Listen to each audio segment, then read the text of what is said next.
Day 61 of Reading the Bible, New King James Version, Exodus chapter 3, verses 1 through 22. Now Moses was tending the flock of Jethro's father-in-law, the priest of Midian, and he led the flock to the back of the desert, came to Horeb, the mountain of God.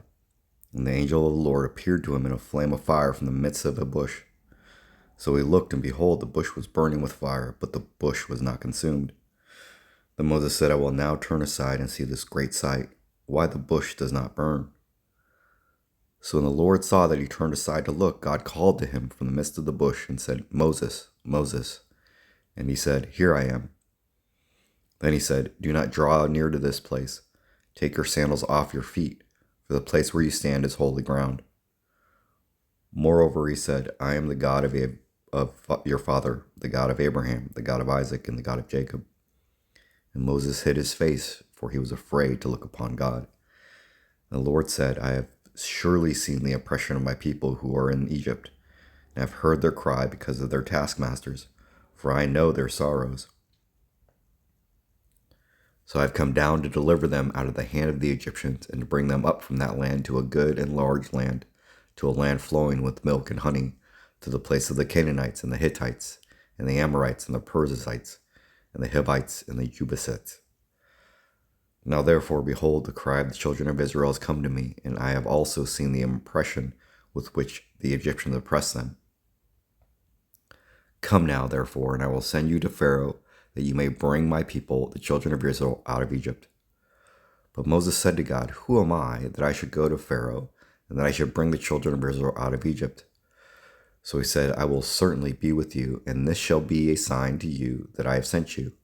When you have brought the people out of Egypt, you shall serve God on this mountain. Then Moses said to God, Indeed, when I come to the children of Israel and say to them, The God of your fathers has sent me to you, and they say to me, What is his name? What shall I say to them?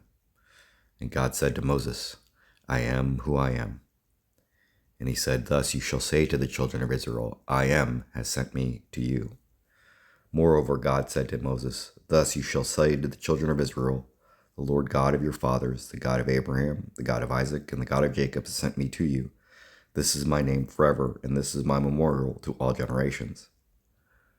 Go and gather the elders of Israel together and say to them, The Lord God of your fathers, the God of Abraham, of Isaac, and of Jacob, appeared to me, saying, I have surely visited you and seen what is done to you in Egypt. And I have said, I will bring you up out of the affliction of the the affliction of Egypt to the land of the Canaanites, and the Hittites, and the Amorites, and the Perizzites, and the Hivites, and the Jebusites, to a land flowing with milk and honey.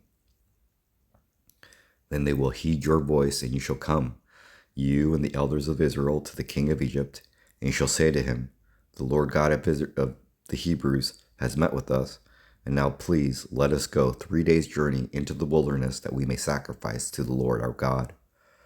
But I am sure that the king of Egypt will not let you go, no, not even by a mighty hand.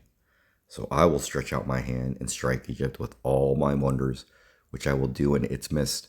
After that he will let you go, and I will give this people favor in the sight of the Egyptians, and it shall be when you go that you shall not go empty-handed.